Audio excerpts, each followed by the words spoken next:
Hey guys, how are you? So, just waiting for a few people to come in.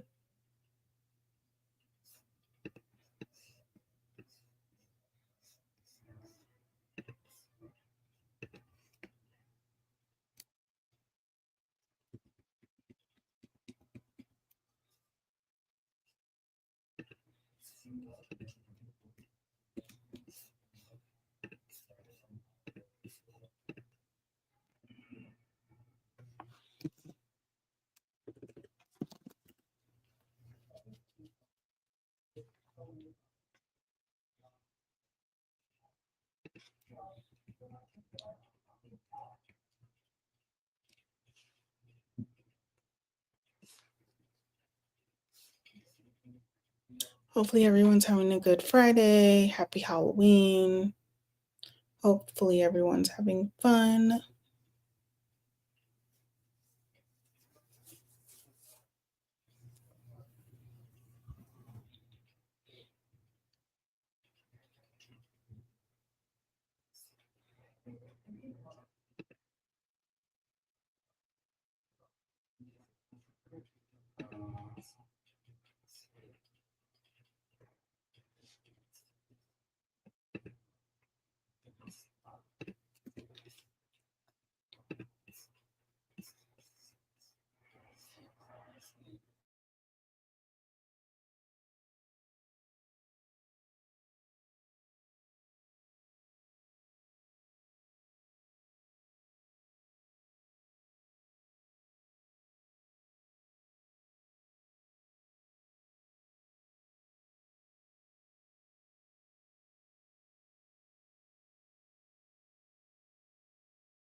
Okay, so let's get started. We'll start with a question today.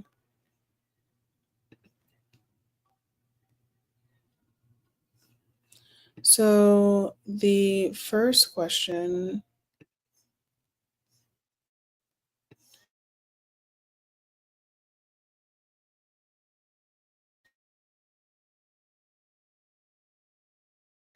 a mammogram, fear, cost, time, access, etc. And so today we are talking about awareness and treatment options.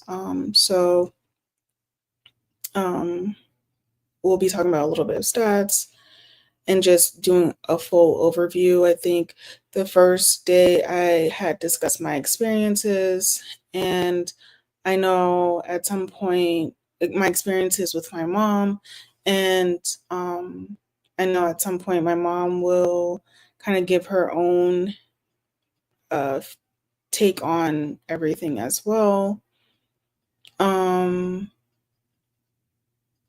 so yeah, that's where we are, but um kind of wanted to add all of this information because I think it is important for us to know and be aware of options. And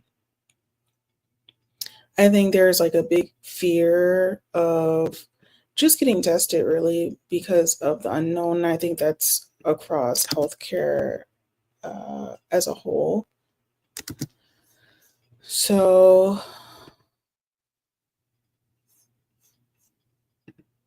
all right, back to the question.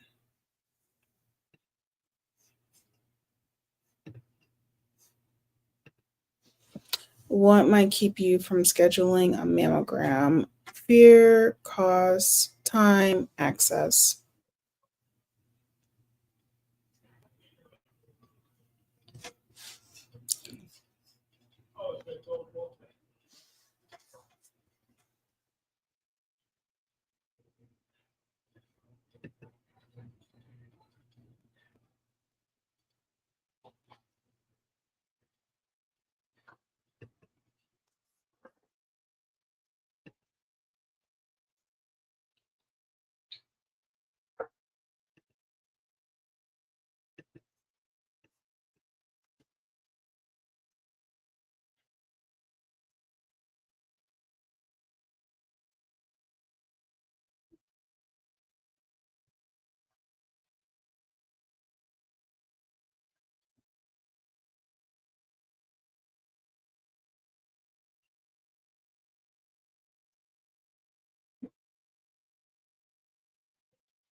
The question was, what might keep you from scheduling a mammogram? Fear, cost, time, access. And so when I scheduled my mammogram, um, it was more so about fear. However, my insurance did cover it.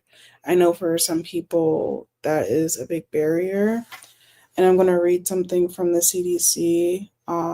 It says, the cost of accessing healthcare was the greatest challenge for women who did not get a mammogram in the past 2 years.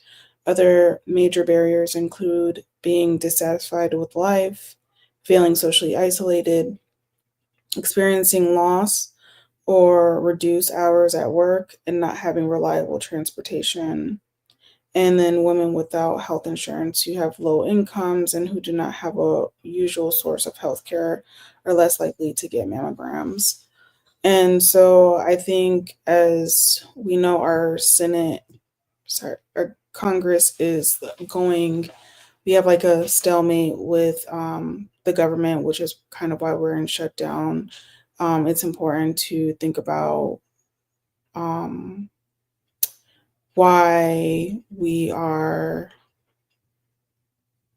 like, what we are fighting for at this point, right? So oftentimes when people do not have health care, it's super important. And that's something that we have to take account to. And then also just being able to get to it as well. So hopefully everybody answered that question.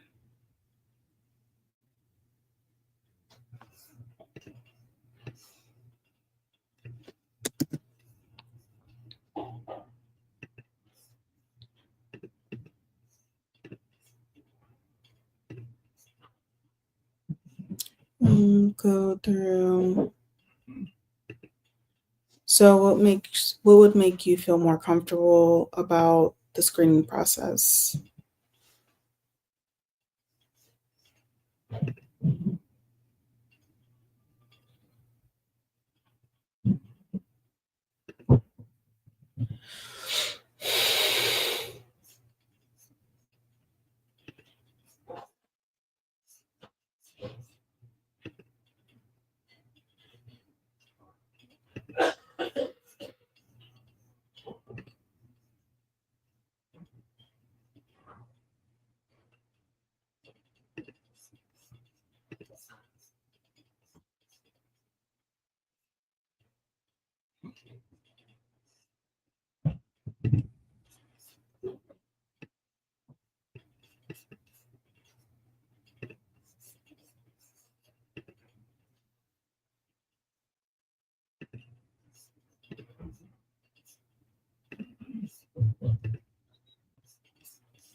So the question is, what would make you feel more comfortable in the screening process? I think the best thing that would make someone comfortable is knowing what happens in the screening process. For many people, it becomes a challenge. I think the biggest thing is the unknown of what's going to happen. So making sure that you understand um, the process and finding a place to get the mammogram with people who are pleasant. Because sometimes I know depending on where you go, it's like you're already uncomfortable, and then the staff is like not very supportive. And so I've been lucky that I had a pleasant experience. Um, and maybe at some point, my sister will talk up to you about her experience. But I think especially when you have a high risk, that's something that's super important is to have supportive staff where you go, that, you know, you might be overwhelmed, and just the thought that someone is there, you know, not cheering you on, but cheering you on, supporting you through that process is important. And shout out to all the techs and the nurses that do, take that time, and physicians, because there are some physicians who are like very supportive as well. But, medical staff that do take the time to go out of their way. I know you don't have that much time, right? But for you to take that time to recognize that this is a very sensitive time in someone's life. And so you take the extra time with them.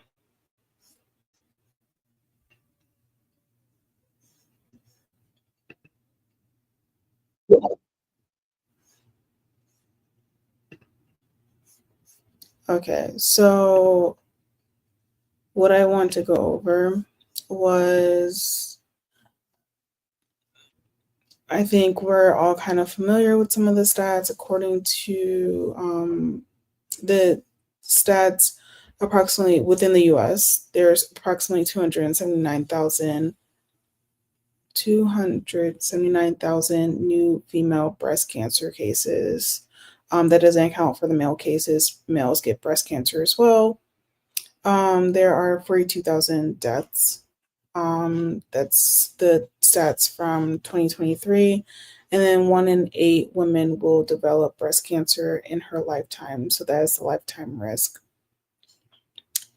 For localized cancers, so when you look at a cancer spreading, the more it spreads, the likelier um, your survival rate will decrease. But for localized cancer, so cancers that are still within the breast, it hasn't what we call metastasized or spread to anywhere else, is 99%. Which is why it's so important to get those screenings, and know your risk so you get the appropriate screening as well. And it is the second leading cause of cancer deaths among women. So, some factors associated with breast cancer is genetics and family history risk. So, the key genes are BRCA1 and 2, and TP53 and P10.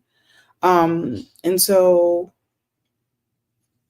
they all work differently in terms of how it works. That's like a whole other conversation that's going to go past this hour. But if you have a first degree relative, so like a mother, a sister, or daughter with breast cancer, your risk doubles. So just keep that in mind. And which is also why it's super important to know your family's history as well. And know your family history and tell your physician, right? Because if you know it, but then you don't give that bit of information, how a physician thinks is they're taking all of that information that you've given them, and they're kind of tallying, what something can be based on the information you give them. So the fuller your description is, the easier it becomes for them to kind of pinpoint where to go next in terms of labs, in terms of, like radiological findings. So just keep that in mind as well. And then, of course, your age and gender. Risk increases with age, and women are far more likely to develop breast cancer than men.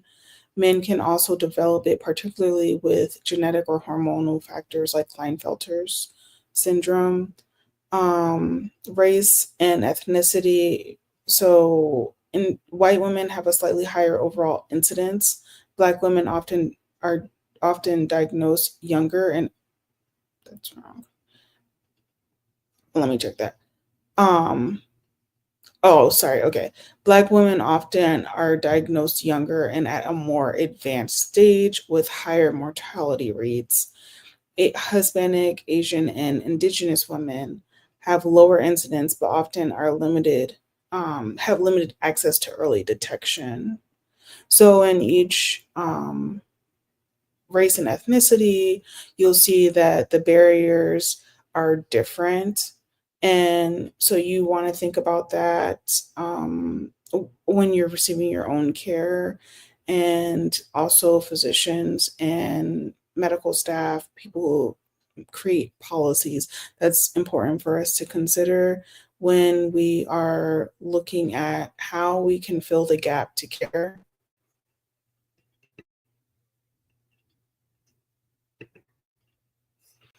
So, some other factors is hormonal and reproductive factors. So, early menstruation, which is something that occurred for me. My menstruation started fairly early. I was in third grade, and so that is something that I consider when I talk to my physician, or late menopause. So after 55.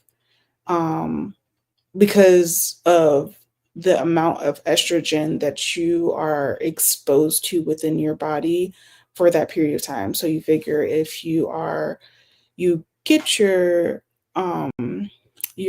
cycle earlier, then you have a longer period of time to menopause. And same thing on the opposite end of that. If you have a longer period of time with your cycle, then you're exposed to more estrogen, and it takes longer for you to get to go through menopause. Either end, the longer it takes, the more exposure to estrogen, and that's the bigger point. Um, so the other thing is never having children or first pregnancy after 30 is it slightly increases your risk. And then hormone replacement therapies and some birth control pills can raise risk. And that's for the same reason, because you are exposed to estrogen more. So it increases your risk from there. And then a potential protective factor is breastfeeding lowers your risk modestly. Um, and then lifestyle and environmental factors. So alcohol consumption, even small amounts, increase risk. Overweight and obesity. And I know I kind of talked to you guys about me being obese, and that's something that I'm trying to fix because of that. Lack of physical inactivity, radiation exposure to the chest from prior cancer treatments, and then climate and environmental exposure, such which can cause endocrine disrupting chemicals.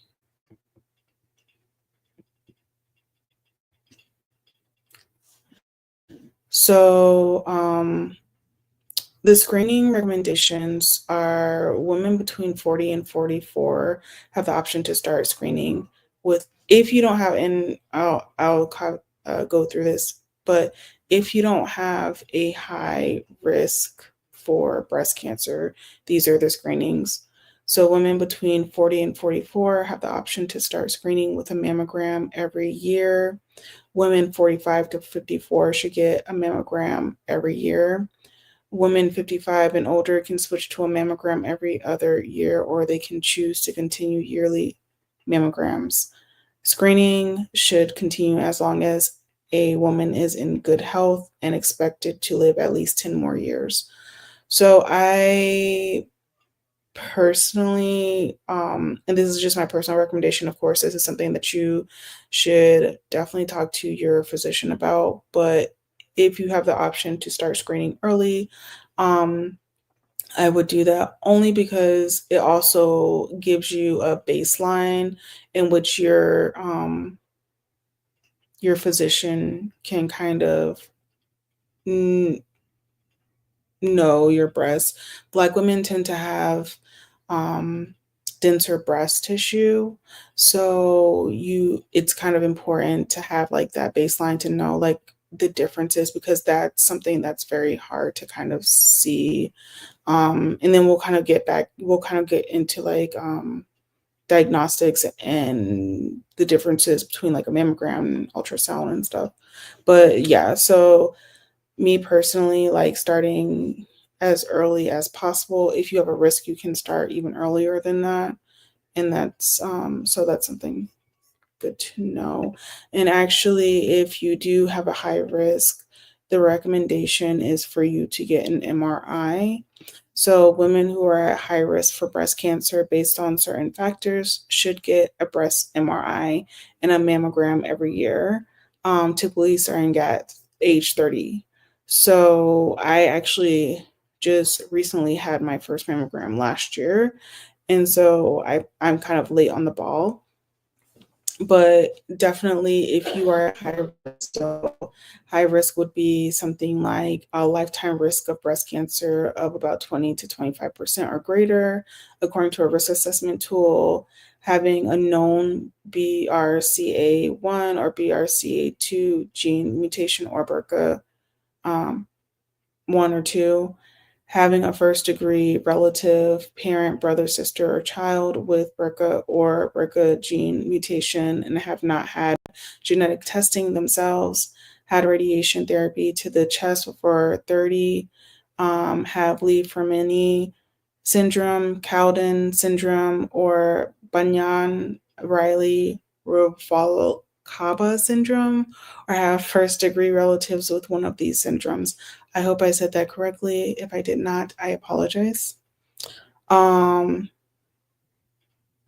So, according to the American Cancer Society, the recommendation against MRI screening for women whose lifetime risk of breast cancer is less than 15 is not advisable.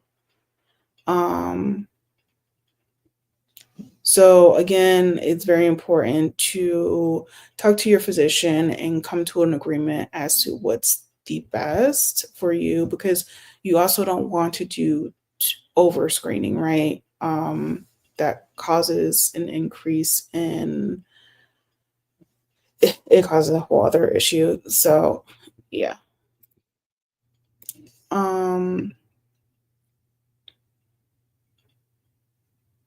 Oh, it's already 6:37. Okay. So oh, hi, how are you? I'm good, thank you. Um, how are you? Thanks for coming. So, yeah, I want to get out of just one time. Um,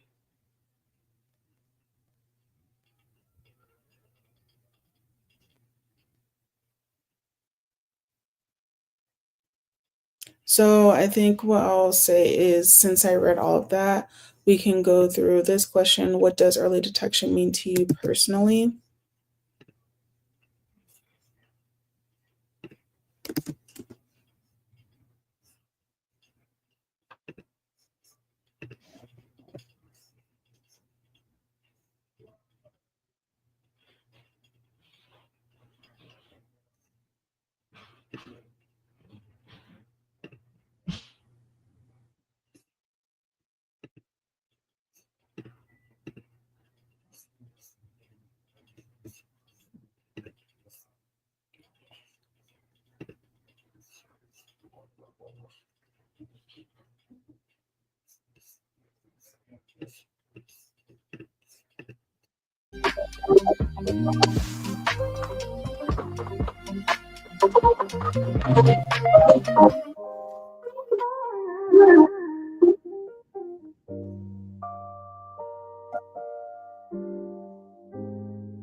Okay. And so,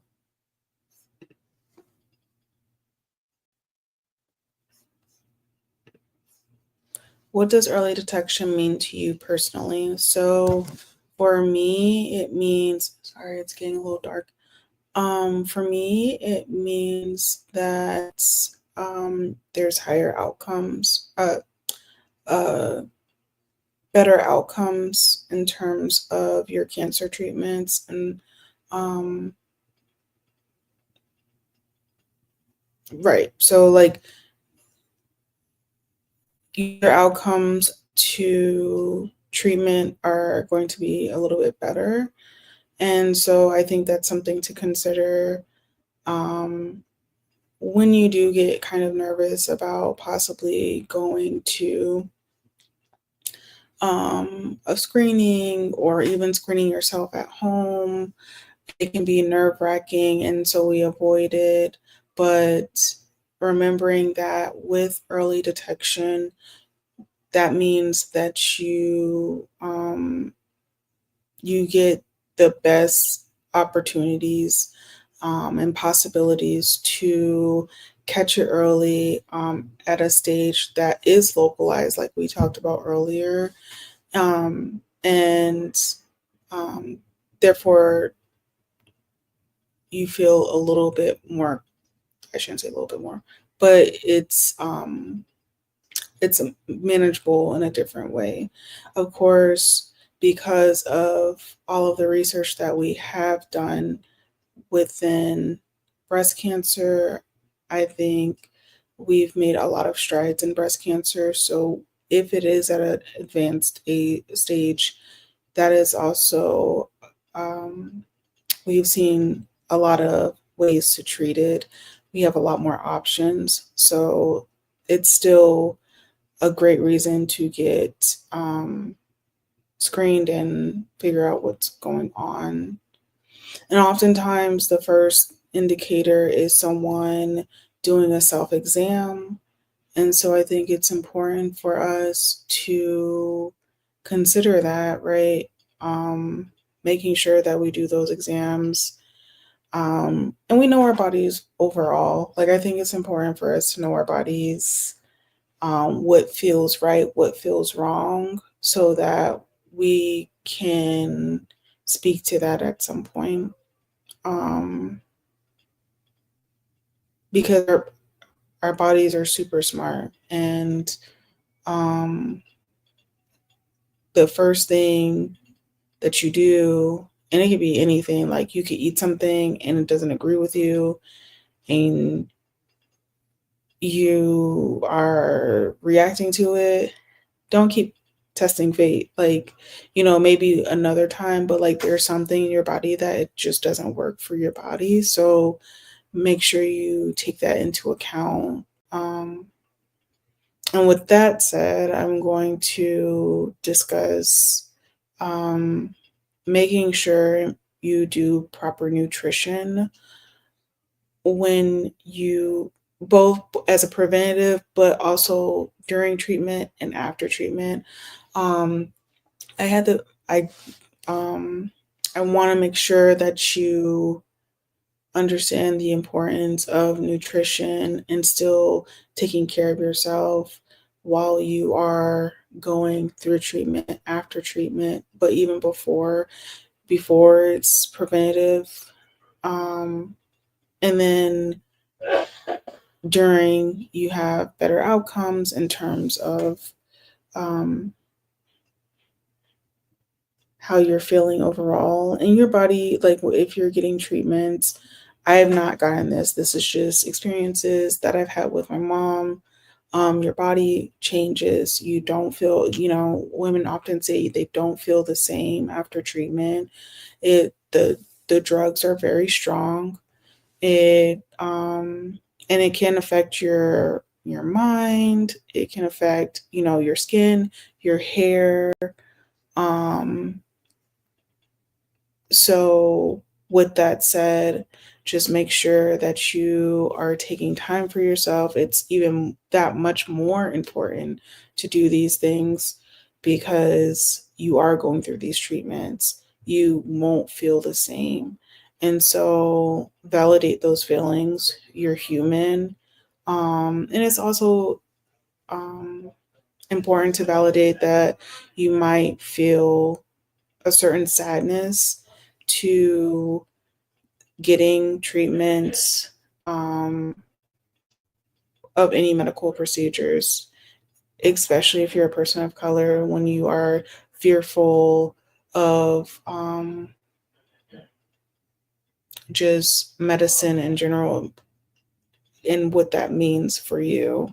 There's a lot of historical context to that. And so I think it's important, especially for medical staff, to acknowledge that, to be sensitive to an individual's needs, and recognize that that could be, if they're saying that they haven't seen a physician in XYZ amount of time, they're, like, what's causing that. I think that's a time to, congratulate them for coming in, being brave enough to come in, but also to ensure that we meet the needs of that person, in the context of supporting them to come back again, and creating positive experiences around that.